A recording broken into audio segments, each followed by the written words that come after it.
Welcome back. So how is your reading? Now, when I ask that question, this is where the active part comes in. I want you to yell out super quick. So how's your reading? It's what?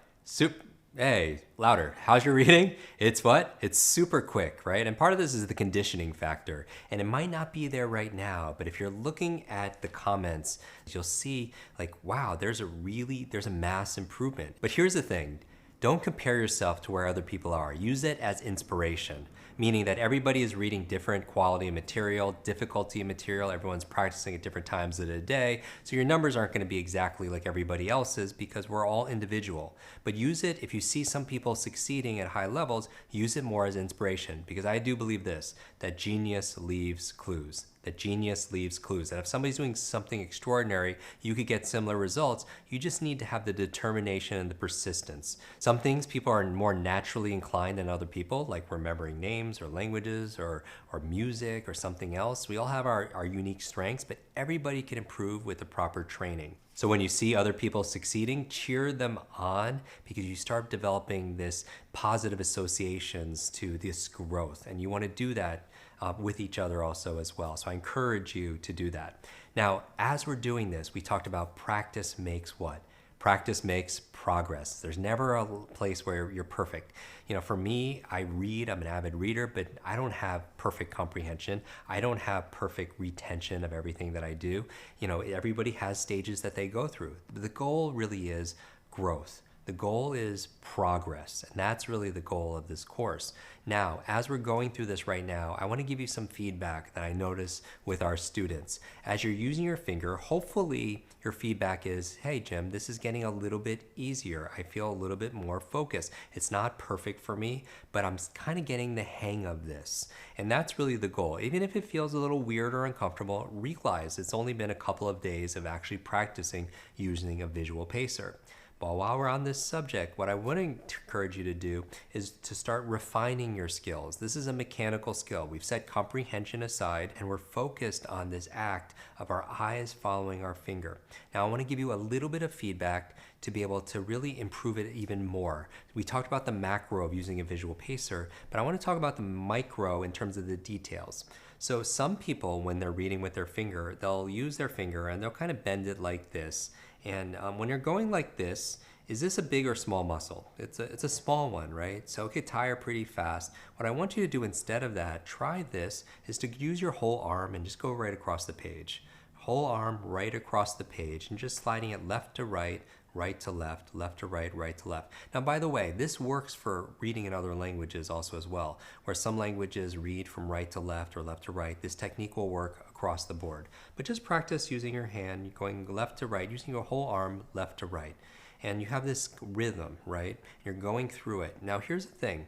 Stepping back a little bit, when they say you're reading at 200 or 250, or some of you are at 300 words per minute, that's really exciting.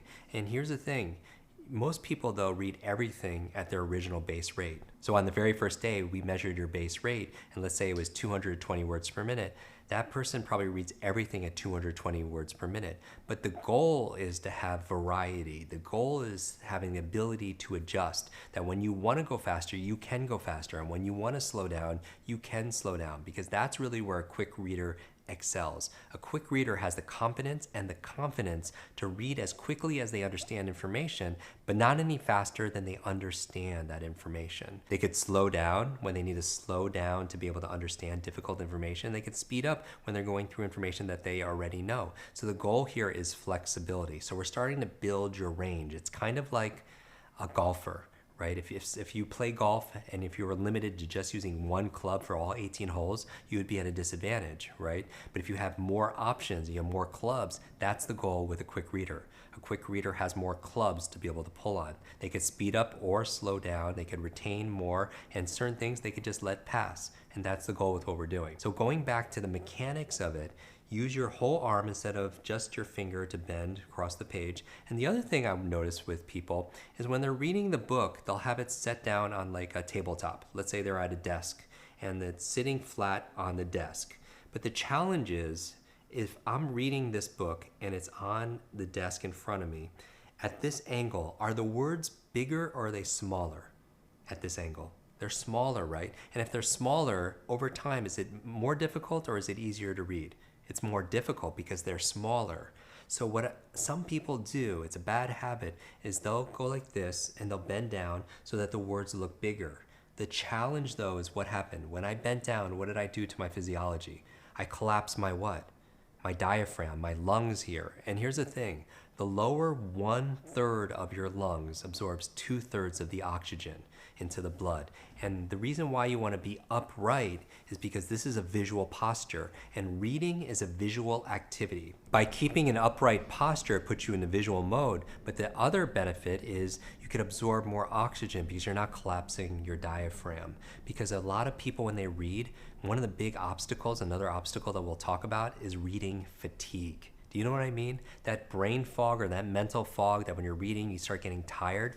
One of the main reasons why you get tired, besides slow reading, because when you're bored, you tend to get tired if you're reading too slowly, is the lack of oxygen. So you want to keep a visual posture and you want to breathe fully into the lower belly so that you get enough oxygen, because your brain is only 2% approximately of your body mass, but it requires 20% of the nutrients, of the water, of the oxygen, of the nutrients. And so make sure that you have upright posture. Now, if you have to keep your body upright, but you can't see the book, what do you have to change then? You have to change the tilt of the book. So what you want to do to be able to optimize, now this is under optimal conditions.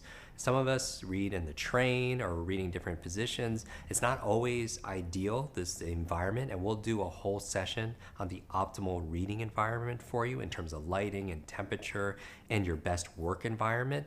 But right now though, your environment is where you are. And so if you can't tilt your body, what do you tilt? You tilt your book.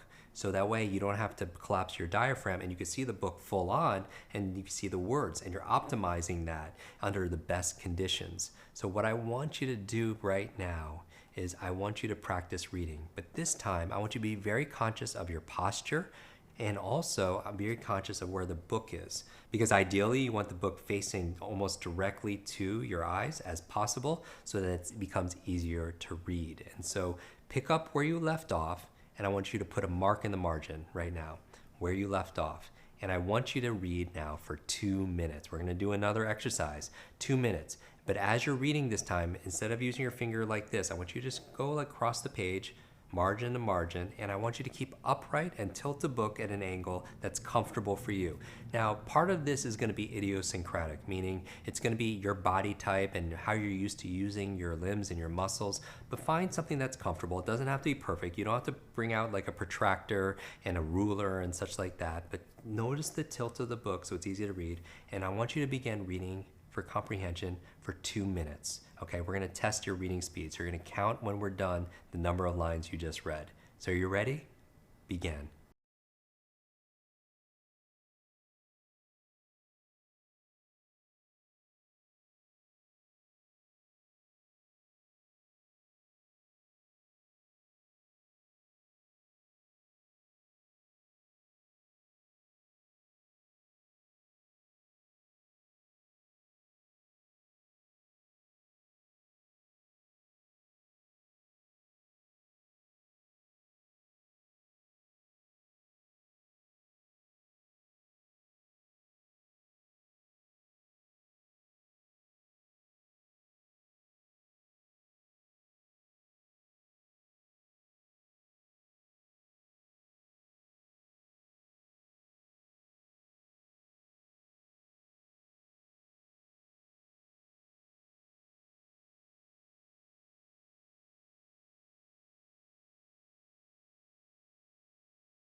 Okay, stop, quick readers.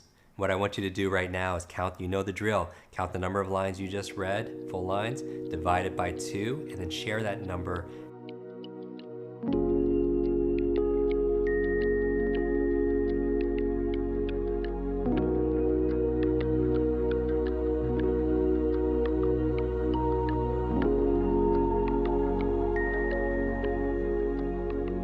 Okay, great, quick readers. The reason why we're writing them down every single day is because we talked about early in this program that you can't manage something unless you can measure it. So to the degree you do it in business, to the degree you're measuring things, with your health in terms of your vitals and such like that, that's the way you could be able to grow it. And so how do you know if something's working if you're not writing it down? So we have you write it down every single time. Now you notice this number for people, some of it is growing, but sometimes you'll slip down a little bit. Now that's okay, and that's absolutely normal because we are different, right? We're practicing at different times. Our focus is always different throughout the day, because if you're practicing and part of your focus is thinking about work or thinking about the kids, you're not going to be fully present, so you're not going to be able to read quite as fast. Is that fair to say? Sometimes people are practicing, they'll call me up and say, Jim, I did my practice, but I did it at midnight last night. I just wanted to follow through. I didn't get the best training out of it, but I did it, and I wanted to follow through, with my discipline, because I know that when I get myself to do difficult things, my life gets easier. But if I just put things off, my life gets more difficult, and they do it more of an attitude, right? But they knew that they weren't going to get the same kind of results practicing when they're tired, just like going to the gym when you're tired. So expect this number to fluctuate, and it will fluctuate. But the goal is, over the next few weeks, here's the positive news, is that it fluctuates up and down, but it generally has a trend of moving upwards for you. And that's the goal, is the progress. Because as you shift books, as you shift reading times, you're going to get to know the information and the time of day and your diet, all the things, your sleep, maybe you didn't sleep the night before. So many different factors could affect your reading speed and your reading focus and comprehension and your retention. But notice the goal, though, is people, they overestimate what they could do in a day, but they underestimate what they could do in weeks or months. And the goal is a general trend in progress. And that's what I want to share with you right now. Because again, don't make yourself right or wrong, or look at other people as saying, I'm not good enough. Look at it as inspiration and notice your progress, reward your progress. Now here's the thing, what your homework assignment's going to be. Because now we're going to start progressing and get faster and faster. In the first week of us together, we're just building the foundation. I'm teaching you metaphorically, like if I was your tennis coach, I'm teaching you the basics, getting you into shape, if you will, teaching you basics of forehand and backhand. But as you learn it more and more, we're going to get faster and faster, because you'll have the basics down, and then we'll be able to play, and we'll be able to go to the advanced together. But remember this. The road to mastery really is mastering the fundamentals. It's always going to come down to the principles that are most important. But most people, they set that aside and they want to learn the brand new thing. We're going to go to brand new things, even the next few days, brand new novel things that are going to help increase your speed and your focus. But always remember, it comes back to the basics. The master of basics. Bruce Lee has this saying that I'm not scared of the person who's practiced 10,000 kicks once. I'm scared of the person who's practiced one kick 10,000 times, right? When we hear about the 10,000 hour rule, or some of the, in terms of what people put themselves through to be able to get to an expert or mastery, it always comes down to the basics. So what's your homework assignment? This is what I'm going to ask you to do today. For 10 minutes, do your scheduled training, meaning your practice. Pick up your light fiction book, and I want you to practice, but remember and be mindful of the mechanics, using your finger across the page, using your whole arm, keeping your visual posture up. Make sure you're breathing into your belly so you're fully oxygenated, so you don't suffer from mental fatigue and mental fog and the things that kind of hold you back in terms of your energy level. And then also remember the tilt of the book also, in terms of how you're holding the book. Some people hold it down below, some people hold it above, whatever's most comfortable for you. There is no right way, but keep in mind the principle is you want to be able to see the words flat on so that they're bigger and easier to read. Because as you're reading, if you're reading it slow, no big deal, but as you're reading it faster, it's a conditioning process. And again, it shouldn't be easy. The goal is not for it to be easy, because we're going to stretch ourselves, because if it's easy, you're not learning anything brand new. I'm going to push you to read and make it a habit, because first you create your habits, and then what? Your habits create you right back.